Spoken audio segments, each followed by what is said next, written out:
Welcome back to OpenLine. We are talking about short-term rental properties. What should Metro do about this issue, like Airbnb?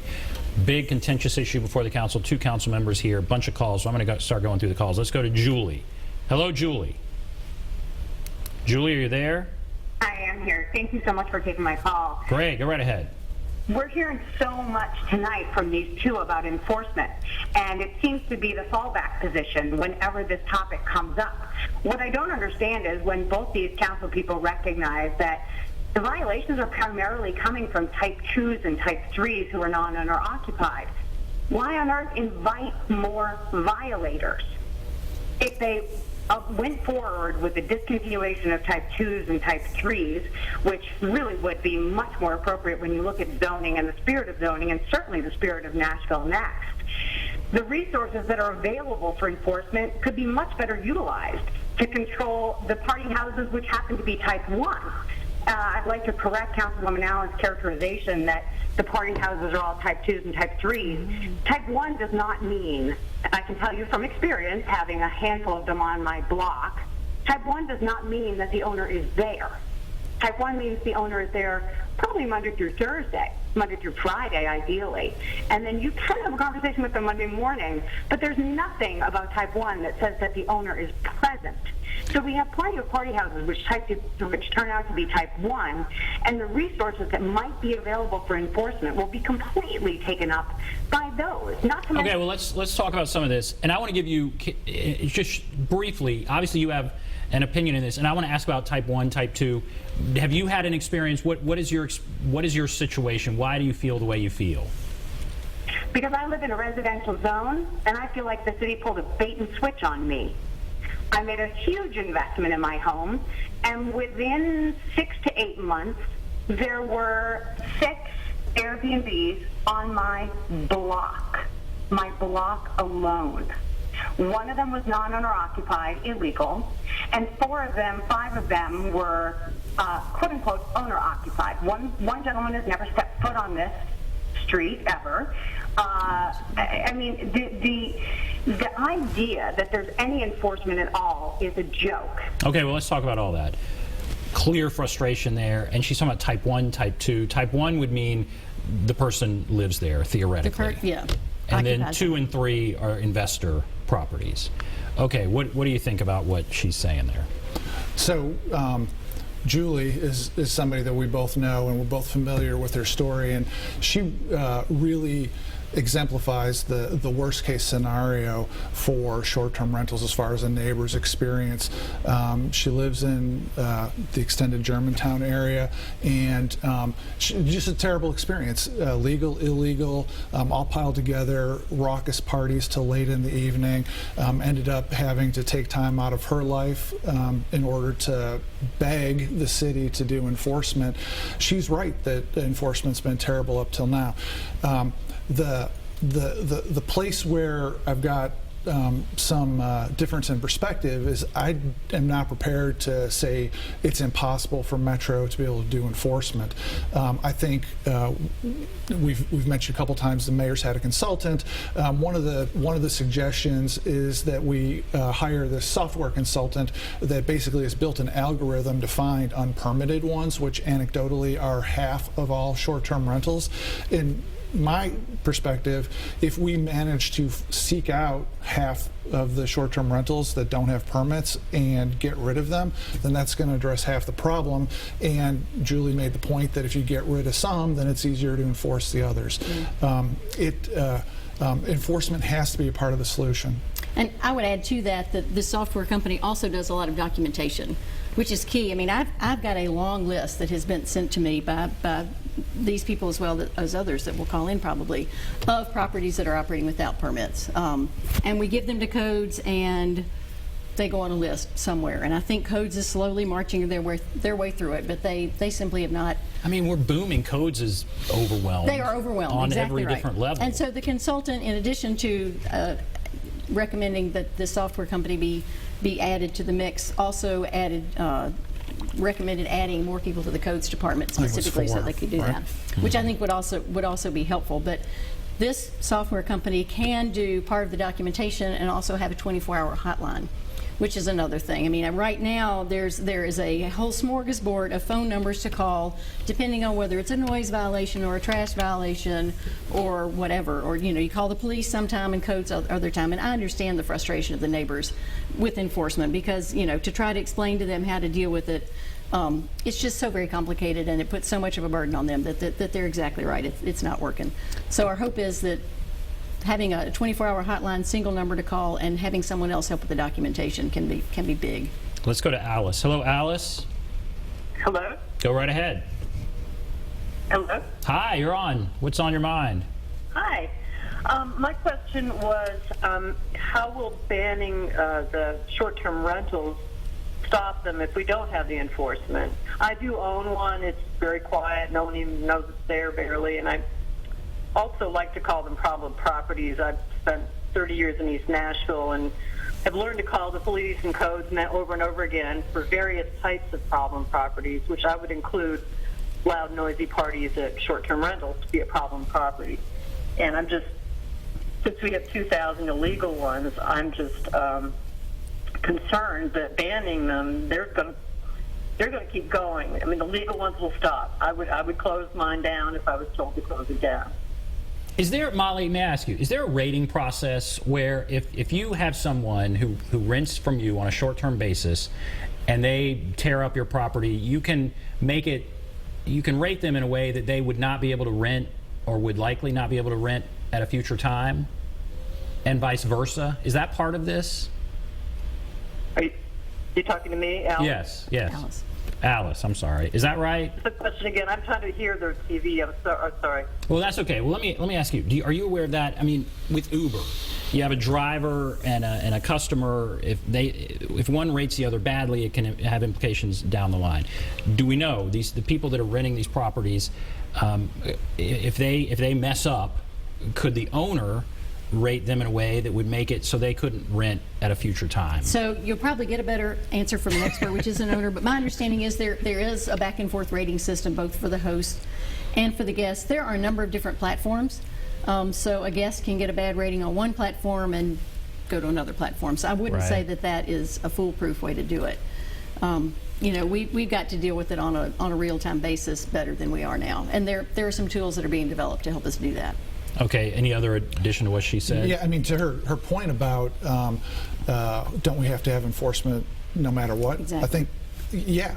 And if for no other reason, just in case the state of Tennessee decides to make it impossible for us to regulate these things, in that situation, we have to know how to, in real time, enforce noise, decency, public drunkenness, garbage rules. So we have to get better at it no matter what, whether we're trying to catch the scofflaws or whether we're trying to prepare ourselves in the event of total deregulation from the state of Tennessee. How realistic is it that the state would do that? They've done it to Metro on other things. You're asking us to predict what the state of Tennessee's legislature will do. I can only say that a bill was filed last term that was a caption bill for most of the legislative session, which means it simply just had a title that said, here's something about short-term rental. And then right at the end of the term, it suddenly became a bill that said, cities do not regulate short-term rental. The state will do it, and we don't really have any rules, and we'll collect a flat tax. And homeowners associations cannot retroactively ban short-term rental. And that was the extent of the regulation at that point. They did not pass it, to their credit. A lot of people showed up and said, you know, cities really need to be able to do this. They sent it to summer study session. Some form will be back. You know, and my hope is we can work with them and figure out if there's a small piece that is appropriate at the state level, but it's an issue that needs to be handled locally. Every city is different. And I'd just like to add briefly, the whole point from my perspective is we should do what's best for Nashville and focus on that, but we have to remain aware that there's some chance of deregulation. There are people in the legislature who would like to do that, and so we need to be ready for that in case it happens. All right, let's go back to the phone. Stephanie. Hello, Stephanie. Hello, hi. Hi, go right ahead. Hey, we live next to a Type 2 short-term rental in the Tyne Mead neighborhood. very close to Belmead and Forest Hills. And my question is related to enforcement. We encounter large parties. The next to our house, the short-term rental, it's a 10-person maximum occupancy, one-night minimum stay, and the people are allowed to bring as many guests as they'd like, so the house fills up rather quickly. The driveway is always filled. It always looks like there's a party there. And my question to you is, we have people, starting 11 o'clock at night till 4 in the morning, walking up and down the driveway right next to our house. It's quite frightening. We have small children, 4 and 7 years old. We live in a great neighborhood, all families. And it's pretty much like living next to a fraternity house. With the current enforcement, we're left with calling the police, which by the time they would come, the people have probably wandered through back into their house, or the next day making a statement to codes, which calls you back 3 days later. And we've talked about how these issues the city is struggling with this, but we're in crisis mode over here, and this no longer can be something that we are just struggling with, because we have small children that are growing. We've invested tons of money into our house. We pay taxes, and we really feel that this isn't fair to us. And we never envisioned living next to a hotel where the scenery would be our beautiful backyard and our front yard. So I don't know how, without having somebody physically at the premises at all times, would there be any way to enforce any new laws or the old laws, including, and our neighbor has a permit, and I just wanted to add one more thing. Okay, one thing. It is super simple to get that permit, given the responsibility of that person for filtering who's going to be staying at that property, if they're even doing it. We don't know if it's a sex offender. We don't know if it's a felon. They bring all these guests from God knows where next to our house. So I guess there's two questions there, and I apologize for that. But No, that's okay. Let's talk about that. And that's frustrating. You hear that, and you can't help but get upset. So what ramifications are there for that property owner, and what could we do to help them in real time if it's 1 in the morning and this is going on? Right. Again, on the books, and we know the enforcement is an issue. What we have is 3 strikes and you're out. If there are 3 documented violations of having more than the 10 people that you're allowed, and they're pictures of a large group of people, could be considered documentation perhaps, or this other consultant may be able to provide better documentation. Police showing up and saying, yes, there was a loud party, even if they quieted down, if there's police documentation that happened. The way this was intended to work was, if that happens 3 times in a year, that property loses their permit and they can't get it back. And in some parts of town, there's a limit on how many of those there can be, again, in theory. You lose your permit, someone else gets it, you never get it back. So our hope was the bad actors lose their permits, they're gone, and the only people that have these are the responsible owners that know how to keep an eye on their tenants. The practical advice for today is to keep doing what she's doing, and to make sure that her district council person knows about the problem property, and if the district council person won't get personally involved to deal with codes to get it fixed, to call one of the at-large council people, call me, call one of the other ones, and anybody who can't get the attention of their district council person or codes to deal with one of these today before we get good at enforcement is welcome to reach out to me. And I know the other at-large council people feel the same way. Right. So, and that's not a great system, but before we get better at enforcement, that's my practical suggestion to this, to Alice, I guess it was, Stephanie. Stephanie, yeah. Okay, Stephanie, thank you for your call. Let's go to Bob. Hello, Bob. Hi. Go right ahead. Taking my call. Yes. Yeah, I wanted to just back it up a little bit and stay a little more high level and say this is the start of the commercialization of residential areas, whether we believe it or not. And we should not ignore or dismiss all of the problems these other cities that you've mentioned have had, and they're backing up to try to correct. You're choosing who can run a business in a neighborhood. I live in East Nashville. I've been here for over a decade. If a investor who lives in another state, another city, another country could buy a home or 3 homes in East Nashville, the bill that you want to pass would allow them to run those as a hotel. I live in East Nashville. If I wanted to run a recording studio out of my garage or a flower shop or anything else, you would tell me no. I can't run a business in a residential area. That's what we need to stick to and keep our eye on. These are residential areas. Businesses do not belong. Enforcement aside, residents don't want these businesses in their neighborhood. It only benefits the owners. So please think about that. Councilman Mendez, you really need to think about how you're comparing short-term rentals and long-term rentals as businesses. That's not the same. Okay, all right, let's talk about that. Yeah, so I understand what he's saying. A barbershop couldn't come in and open up. Traditionally, though, long-term rentals have. You know the person who's renting, they have some investment in making it nice because they stay there for a year. This is an altogether different animal, and so you've addressed it. But what is he saying there? Yeah, I mean,